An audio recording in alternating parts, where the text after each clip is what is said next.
Hey, y'all.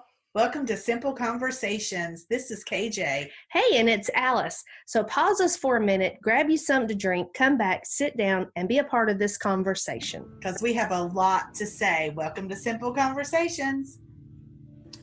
Hey, y'all. Welcome back to Simple Conversations where grace meets strength. Hey, Alice. Hey. How are you? Good. So good. Good. This is interesting. The way we're doing podcasts today. It is interesting. You have to put your head in here every now and then. Just every now and then. I do. Yeah. Put my head in what? They can't see us. So we're using Zoom as our platform. And today we're together. Yep. Sitting on a sofa. In a house that neither one of us belongs to neither one of us. No. It's almost yours though, because you cleaned the cobwebs off the front porch. I couldn't take it anymore. Couldn't handle it another second. I had to get them all. I got the broom and I did the dining room and the living room and the front porch. Yep. Mm-hmm. Yeah. I looked at them for almost 24 hours first. Yep. That's huge. That's huge. Uh-huh. Yeah. Okay. So yes. So our format is different. So we're sitting on the couch together. We have the computer between us, so we hope you can hear us well. We have some background music that's tranquil. And the man next door is mowing the grass. He is. So you might hear his lawnmower. We wanted to sit outside, but he went to the front yard, so we didn't. But we are going to record a podcast outside before we leave. Yes. This cute little quaint town in North Carolina. We are. That has the best Mexican food. Oh, so good. That guacamole was delicious. It was. And hey, for our Virginia friends who know what we're talking about when we say white sauce, they had white sauce. I was so surprised. Uh-huh. And that's what we said when we pulled up into the parking lot. You know they're not going to have white sauce, right? Because that's only a Eastern Virginia thing. Right. Actually a Tidewater thing. Right.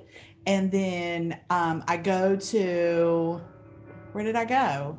I went to the restroom. Maybe. I don't know. You went and got hand sanitizer. I went and got hand sanitizer. Mm-hmm. And when I came back, you said they have white sauce. I was like, it was my so whole good. Life is made. Right? It was so good. Yes. Anyway, okay. Mexican food is the way to my heart. Yes. I haven't stopped thinking about it. Yeah, I love fresh guacamole. Yeah. Love fresh guacamole. It's delicious. Mm-hmm. Delicious. Okay, so our topic for you today is journaling. Yes. So what's the first thing that comes to mind when we say journaling? So for our listeners, go ahead and get that in your head. What is that? What's it look like? What do you know about journaling? Do you practice journaling? I love the word practice because it allows, there's room for growth. Yes, like of course. There's wiggle room. I love the word practice. So we're going to tell you kind of what our journey with journaling has been. That's a mouthful. Right? Our journey of journaling. Yes. Oh, we should call this podcast. That's the name of it right there. Of journaling. That's it. I'm writing it down. Okay, KJ, start us off. What has been your journey of journaling? So I think that I have not always journaled. Okay. And I was never that child that had a diary. Oh, okay. I was never that child that wrote things down. But I started journaling 27 years ago after I lost my first son. Okay. And so, but that was a very simple daily gratitude journal. Okay. And so really the purpose of that was to refocus my mind. Okay. In times of sadness. Sure. So where'd you learn that? Like who suggested that? My grief counselor. Oh, okay. The grief counselor. And so she also encouraged me to journal feelings and stuff like that. And I wasn't ready to be that vulnerable. And honestly, when we start talking about how we have evolved with that, then I'll move into that part. Okay. But I really started with a daily gratitude journal, and I started with like 3 things I was grateful for. Okay. And she encouraged me not to use the same 3 things every day, right. Consistently, habitually, because I mean, I could totally do that and then call it journaling, you know what I mean? Or call it trying to refocus my emotions or but yeah. And so, that's really how I got started, was after the loss of my first son. Okay. And so, and it's very interesting how I have incorporated it at times in my life, and then other times I've completely abandoned it. Uh-huh. Yeah. So, but the way I journal now is totally different than I've ever journaled in my life. Okay. So how did you get started journaling? I'm trying to remember. Were you a child that kept a diary? Did you have like the secret diary that you put under your pillow? Like, I don't remember that, so I'm Okay. gonna say no. okay. When did I first start writing? I would guess it would be in our marriage. I don't remember writing before Timothy. Okay. And my early on journaling, and I have them all. Like I say them all. I have many old journals. None of them are complete. Okay. It's some pages here and some pages there. And like I wanted to do it, love the idea of it, never stuck with it. Okay. And probably only journaled when I was in a difficult situation to process. And I'm not sure I knew then that I was processing, but looking back on it, That's what you were doing. Yeah. Yeah, for sure. Yeah. I could totally relate to, Yeah. to some of that too. Like I have many journals. I've saved all of my journals. Uh-huh. Some of them are full, others of them aren't, like a page Right. here and there. Yeah. And it's really interesting because I journal about different areas of my life. Okay. And so I have a journal for different things. Okay. Would you journal in more than one book in a season? Yes. Oh, okay. Yes. Okay. Yes. Now you were talking earlier about practicing gratitude. Now I have practiced gratitude separate from journaling, Okay. where I had a gratitude journal, Okay. and then and it kind of had prompts as well. Oh, as I you, see. you That had would some help free you. writing, but then it also had prompts and then a journal. But and dreams, like I journal dreams because I remember a lot of my dreams. Okay. And so if they feel like they might be significant or I want to remember them, then I try to write them down too. Okay. And I do have a separate book for that. Okay. Yeah, So you have just a journal for your dreams. I do. Okay. That's good. Yeah. Yeah. Yeah. Yeah. Okay. So walk us through, what has the evolution of your journaling look like? So interestingly enough, I think with every therapist, I've learned how to journal in a different manner, Okay. with a different perspective in mind, Okay. journaling. But I'm currently seeing a holistic doctor, and I have been for about 9 months now. And now I'm journaling at a much deeper level, which is so interesting to me because she's teaching me to sit with things and process things and grieve things. And so I journal how my body feels. Okay. I journal my emotions. I journal my surroundings, my circumstances. I journal my food. Okay. And really journaling the food was supposed to be and this is not the first time I've journaled food. Okay. But this time it's a much healthier way to journal food, because what I'm trying to do is to correlate what I've eaten with how my body feels. Okay. And to be aware of that. And so that's very interesting, because I have been able to, because I've been doing that under her direction, I have been able to parallel certain foods with inflammation in my body. Oh. Yeah. And how I feel differently when I eat certain things. And so that's been and I would have not, that would not be clear to me had I not been journaling the way she's taught me to journal. But it's definitely a much deeper, more fulfilling way to journal. Okay. Because I also am journaling dreams and ideas. details about those dreams and ideas. And then when I go there, then I go to my other journal that has, the dreams and ideas. Right. So it's very interesting. So, yeah.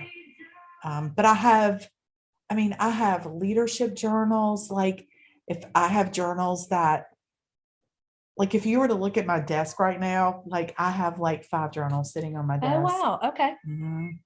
I have a journal. I keep a prayer journal, which I was just prompted to do that by Holy Spirit one day when I was, like thinking about God's track record and how am I supposed to remember his track record if I'm not keeping track of it. Oh, that's good. Yeah, it is, because especially when you're trying to minister to people who are, who question God, who don't know God, who haven't studied the nature of God, Right. who don't have a relationship with him. Right. And so anytime anyone brings up God moments, like because I've journaled those God moments, like I can tell you right how God's worked in my life, how Yes. he's intervened, how he's redirected, and then I see the reason why. So I love those stories that you have too. Yeah. So, but I love now that I'm so free with the way that I journal, because it's a lot of vulnerability. Like really, that's just something that I've gotten comfortable with maybe the last 3 or 4 years, is just being vulnerable. And that started in my journaling, and I don't care who reads it. Right. Like I can remember journaling before about my life and my situation, and I would journal it, and it would seem so like dramatic and traumatic and sad and very accusatory of certain people. And I didn't want people to read, like I didn't want anybody to read that. And what I know now, the reason why I didn't want anybody to read that, because that was only my perception of the situation, and it really wasn't that. Well, I mean, it was right. It wasn't. Yeah, I don't want to say it wasn't that bad, because when I was journaling, it felt that. Sure. Yeah. Sure. But I'm very emotional. I'm very sensitive, and sometimes that can lead to dramatic. And so some of those journals are like, like I will say that there's one particular journal that I burned. Wow. Because I didn't want anybody to read it. Now I really, as a matter of fact, my prayer journal, I want people in my house to read it. Right. And so it stays on the coffee table. I don't know if people read it. Right. But that's where I leave it.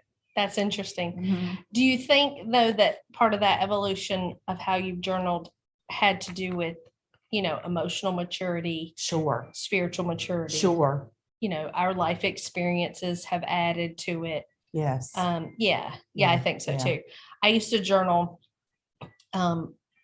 Gosh, they probably all sound the same. Like I could read pages and pages and it would be the same stuff, because I would journal when Tim and I might be in a difficult season or there was some type of chaos. Like I never journaled happy thoughts or happy moments. Okay. Like it was really, and I guess maybe now when I'm saying it out loud, maybe I did use it as a place of processing.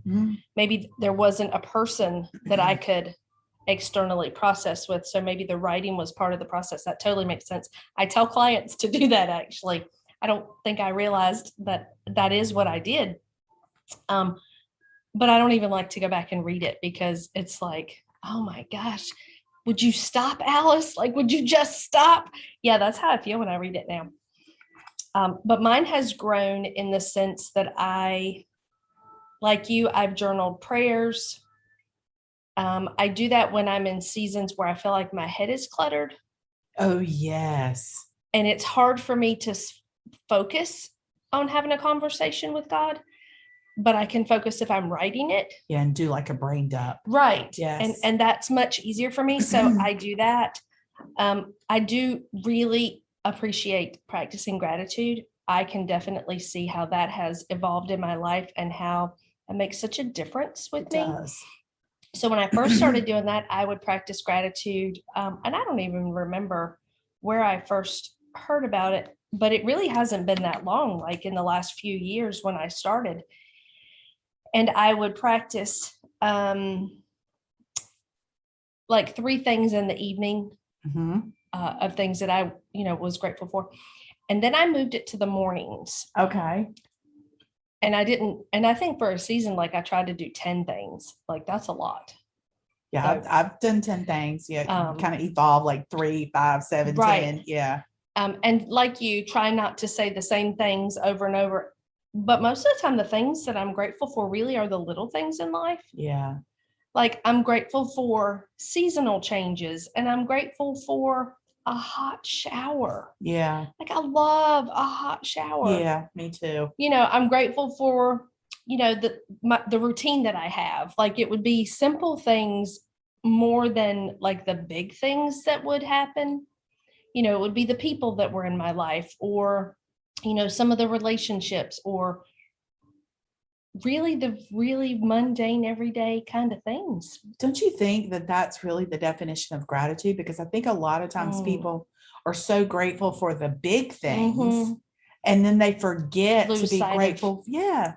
Because look, we don't know how it feels to ever be without hot water. Right. Because we're privileged. Right. Okay. Right. And so for you to be grateful for a hot shower, I mean, when was the last time anybody said, oh, I'm so grateful for a hot shower? Yeah. Because we take it for granted. Yeah. Yeah. Yeah. That's true. Yeah. Where do you think the vulnerability of journaling came from?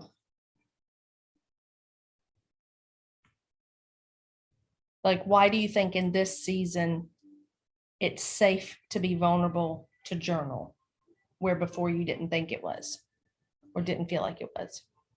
I think that's really because I need vulnerability in different areas of my life. Yeah. Yeah. Because you can't have authentic relationships. Right. Right. So for our listeners, we've been doing a little dabbling in the Enneagram, and I am a type 9, and I have both 8 and 1 wings. So I am a peacemaker with a challenger and a perfecter wing. And KJ is a 7 with an 8 wing. So 7 is your enthusiast. It's also called, I'll find it.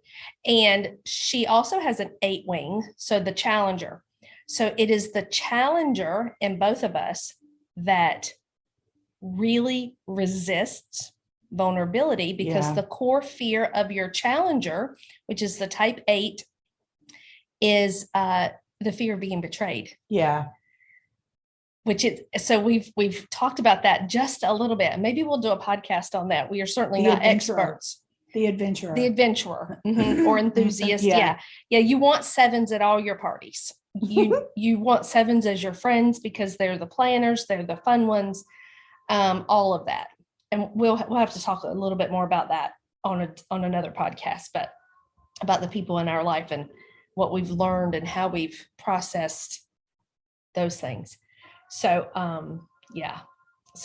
vulnerability was something that I also struggled with, not really in my journaling, but definitely in my life. Yeah, for sure. I think really where it started for me is there was no way that I could ever be vulnerable with my husband or be, more vulnerable with my husband if I wasn't with myself. Sure.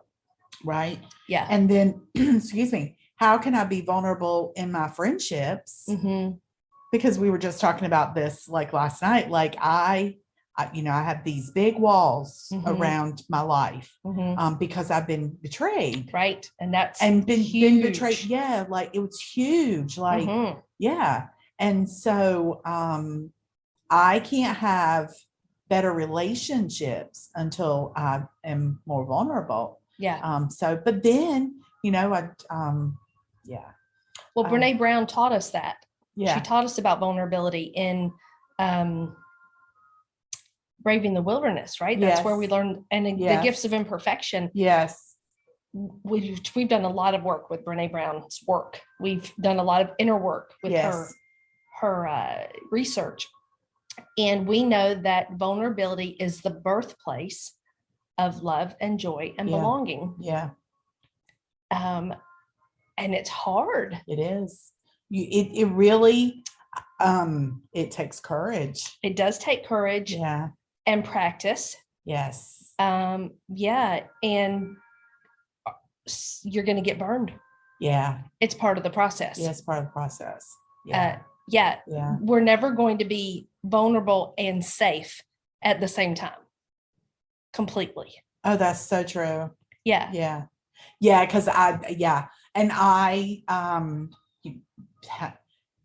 mean, I don't know a whole lot about the Enneagram, but what you have taught me and what I have dug into a little bit, but like one of my things is feeling secure. And so Right. if I have to let go of security to be vulnerable, a lot of times I'm not going to do that. Like Mhm.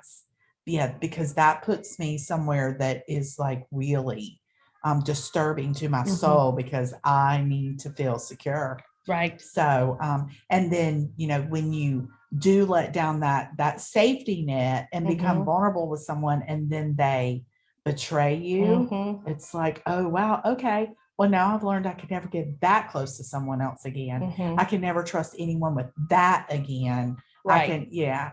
When So really the truth of it is we couldn't trust that person with it. Yeah. Right. Yeah. Right. Yeah. Which is definitely requires growth and journaling and Yeah. processing. Yeah. And when you said when we first started, use the verbiage, learn to sit with yourself. Yeah.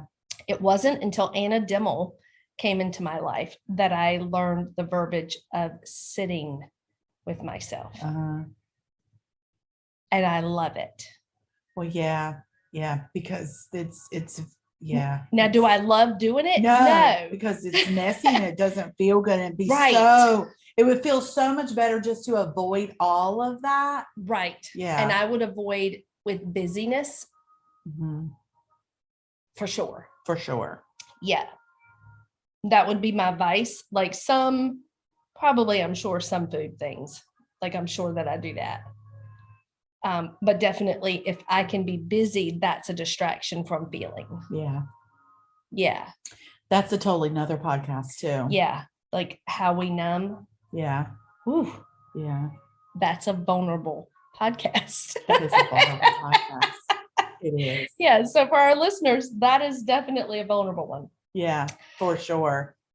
For sure. So do you feel like there's a right way or wrong way to journal? Never. Because it's individual. Mm-hmm. It's yeah. I think that there are prompts that can get you started, because I like what you were saying before, your gratitude journal would kind of, prompt you. I think and I've used books before that prompt you. But when it's just pen to paper, I don't ever, and it's you and your thoughts and the pen to paper, there's not a right or a wrong way. I really don't think so. I encourage clients to journal. I encourage my students to journal, but I encourage them, especially for people, I think, who are internal processors. Yeah. My experience has been, and of course, this is just my experience with them, is when they have the thoughts and they're internal processors, they continue to roll those same thoughts over and over. And the more they roll those thoughts around, the more it reiterates that emotion. Yeah. And there's no gained perspective as long as you're still just rolling around the same thing. Yeah. It's only when you either share it with a person, so then you externally process, or you journal and you have an opportunity to actually hear it and read it. Yeah. That you get perspective. Now, I say that while I was saying that, I do think that Holy Spirit can give you perspective. Yes. I think it's a lot more challenging to hear Spirit give you perspective if you're not asking for it. Right. If you don't know you need it. Right.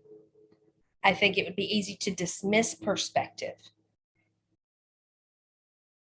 as another thought that I had. Yeah. Yeah. Right? Yeah. Like, why would I think that? That's crazy. Because that's how spirit talks to us. It's in our own voice, within us. Right. So not, if I'm not really in tune to recognizing the voice and I'm not seeking after hearing the voice. But I have learned that when you read it sometimes differently than you heard it in your own head. Yeah. And it gives you an opportunity to, I think, own your stuff a little differently. I would agree. Yeah. I think the same is true when we can process with someone, for those of us who enjoy processing out loud with somebody for perspective. I think the same is true when you say things out loud. Sometimes you don't even need the other person to say something, because again, it's you hearing it out loud. You hear it differently than when you just have it rolling around your head. So I tell them, you just have to get it out. It doesn't matter how you do that. That's right. It doesn't have to make sense. It can be bullet points. It can be raw emotion. It can be, to anyone else reading it, gibberish. It doesn't matter. Yeah. As long as you are getting out of your heart and your mind the things that need to come out. Yeah. Because then it's easier to process. And when we were talking about sitting with it not feeling good, it doesn't feel good while it's in there either. No. And it will bubble up at the worst time. Because the body keeps score. So you can feel it and leave it there, or you can feel it and work through it. Yeah.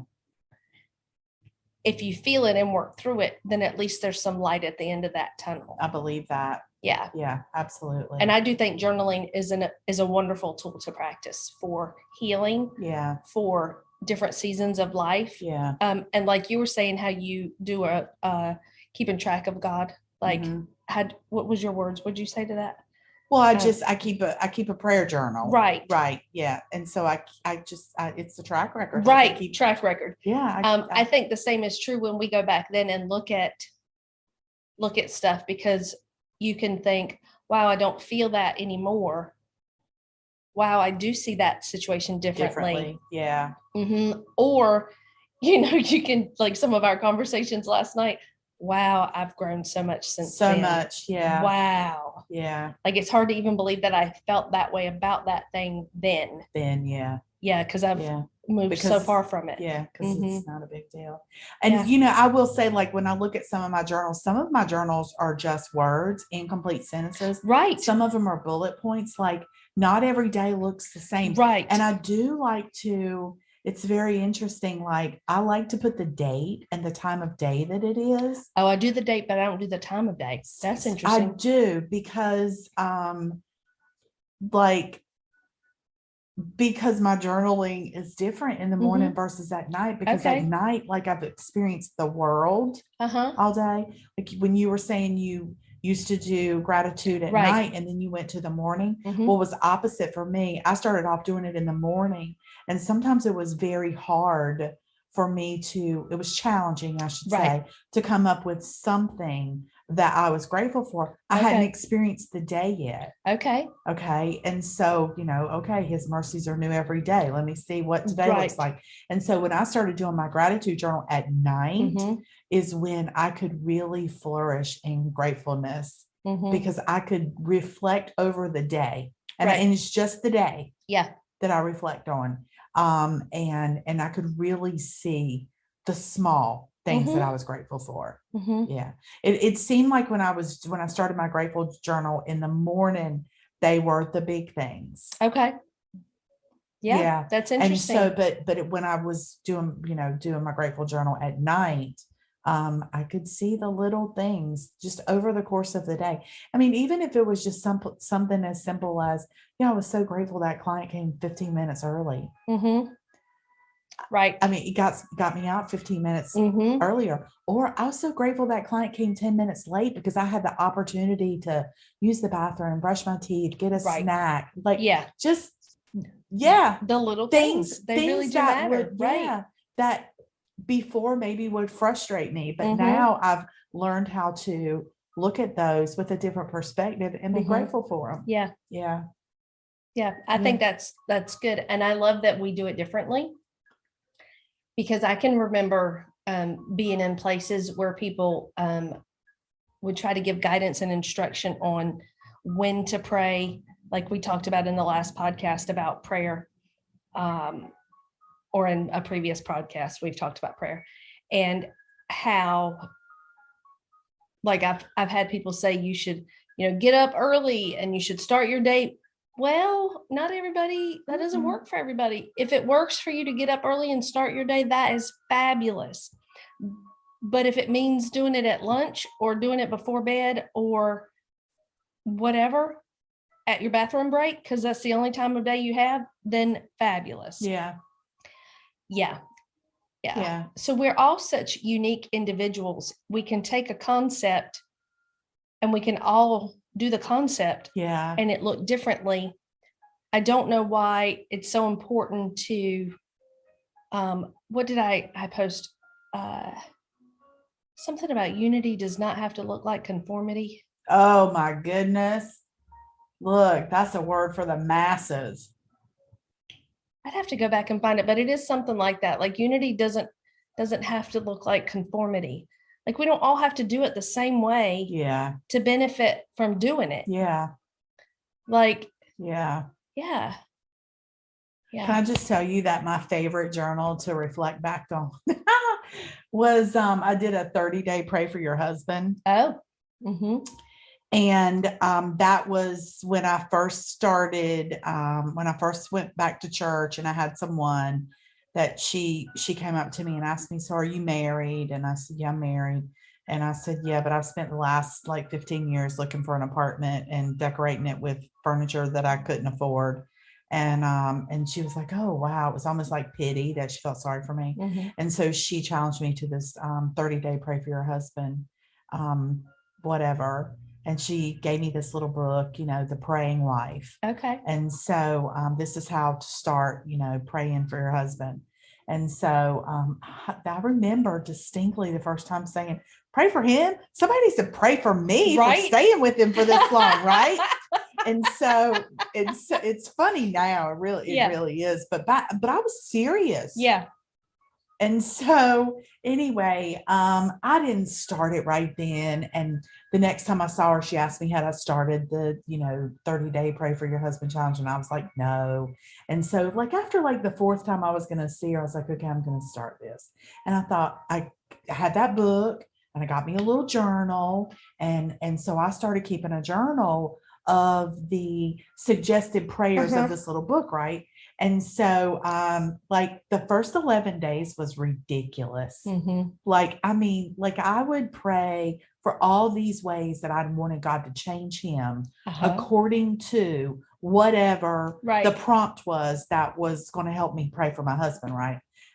And so, anyway, it was so ridiculous. Well, on day 11, Holy Spirit spoke. I mean, like, it was loud and clear in my spirit that, okay, Missy, see, when I'm being sassy, like there's a person in my life that when I would be sassy, they would call me Missy Miss. Okay. And so it was obvious to me now when I felt in my spirit, okay, Missy, you need to simmer down because the only one that needs to change is you.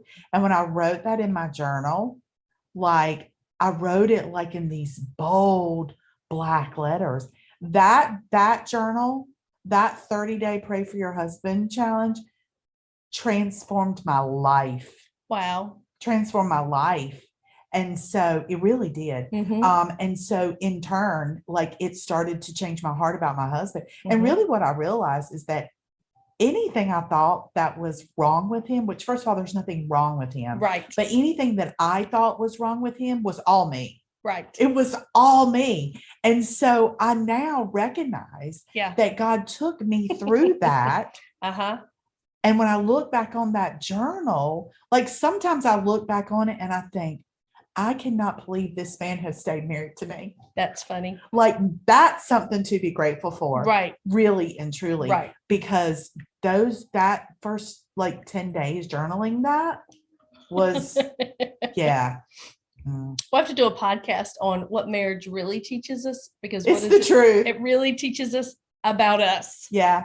Right. Yeah, for sure. Yeah. That'll be the next one. Yeah. That's so good. Yeah. So that's probably one of my most favorite journaling seasons when I was doing that Pray for Your Husband challenge, because that's that journal is really incredible. It's almost, the first 10 days is almost embarrassing, but yeah, it's funny. Yeah. And I continued, like I worked that whole book. Like I think the book is like 100 pages. It's like, is it Stormy O'Mardian? Yes, it is. The Power of a Praying Wife. The Power of a Praying Wife. Yeah. And so which I think is so interesting. Let me just say this, that you brought that up. We were at one of your marriage seminars, and my husband won a raffle or won a free gift or something from one of your meetings, and it was The Praying Husband. Oh, how interesting is that? Isn't that interesting? So we have both of those books on our, I'm not sure he ever opened his, but it's okay. Put it on the coffee table with your journal. I should. I totally should. Yeah. That's so good. Yeah. Okay, so listeners, do you journal? Are you interested in journaling now? You have to tell us. We want to know. Yeah. How many journals do you have? Do you put all of your stuff in? Do you put, so like, honestly, like I have a journal that are just ideas for like my hair salon. Oh, I don't have that. Like that would be like my Simply Hair journal. Right, because you're a planner. Part of you being a 7 on the Enneagram is you're a planner. You love to plan and research and make all those plans.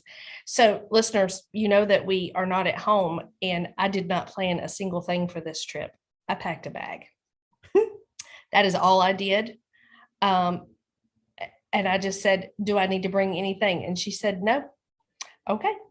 KJ did all the planning. She booked the place. She planned our food. She planned the podcast topics that we were going to talk about.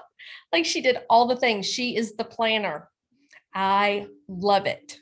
Love it so much. Yeah, because I like to go with the flow.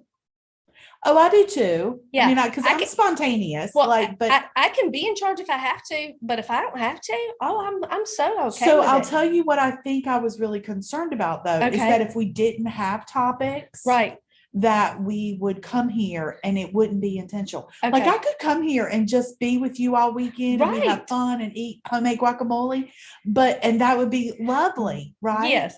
But I also knew that the purpose of this trip was to be intentional. And so I needed to know that like we had topics, because I didn't want to come here and like we have to ask for 2 hours extra for checkout because we haven't, done anything. And we come home with one podcast under our belt. And so, but yeah. And listen, I'm going to eat. Yeah. I love it. We'll bring some food. I love it. So, yeah, but, journaling has really made a difference in my life, but it's very, very interesting how it's evolved over the course of, I guess I could say 27 years, Yeah. Yeah. Well, we've been married for 24. Actually, this is coming up this week, 24 years. Happy anniversary. Thank you. And so that's just one of our, dates. Yeah. So if you don't know my story, you won't understand that, but they should know your story, and if they should go back to listen to our marriage stories. What was the name of that podcast? I don't know either, but we'd have to look it up and tell you. It was our stories. Is it in How We Met? I don't know. It's in one of the early ones. Yeah, because we specifically talked about our marriages. We did.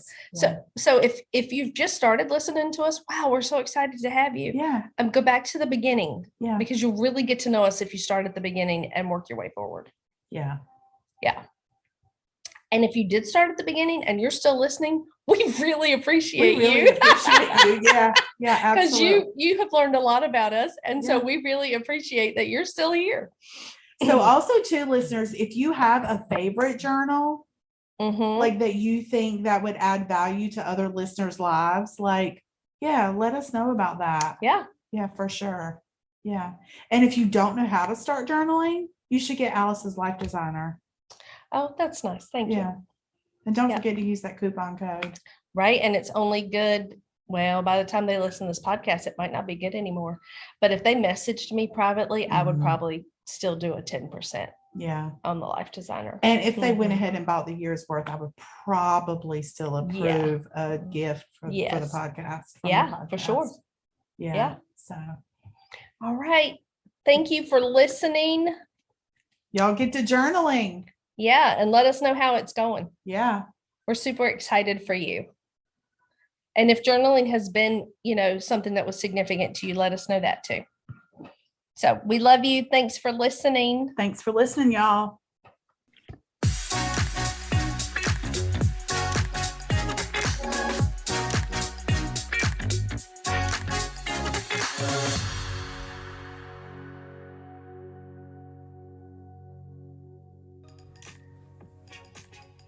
Hey, you guys, we just want to say thank you today. We want to thank our listeners and those of you that have subscribed to the Simple Conversations podcast. Friends, thanks. Hey y'all, this is KJ from Simple Conversations where grace meets strength. Thank y'all so much for listening and tuning in. If it weren't for y'all, there would be no reason for us to do this. Listen, we need your help. We need your support. So head on over to patreon.com/Simple Conversations and decide exactly how you want to be involved. For $5 a month, you would get access to behind the scenes content. For $25 a month, you would get that as well as a shout out on the podcast or fan input. As a supporter for $50 a month, you would get all that in the previous two tiers, as well as a one-time gift or book that Alice and I have read or are reading that we think would add value to your life. Or for $100 a month, we consider you family. You ever heard that before? That's friends that are so good that we consider you family. So you would get everything in the previous three tiers, as well as exclusive branded merchandise from Simple Conversations.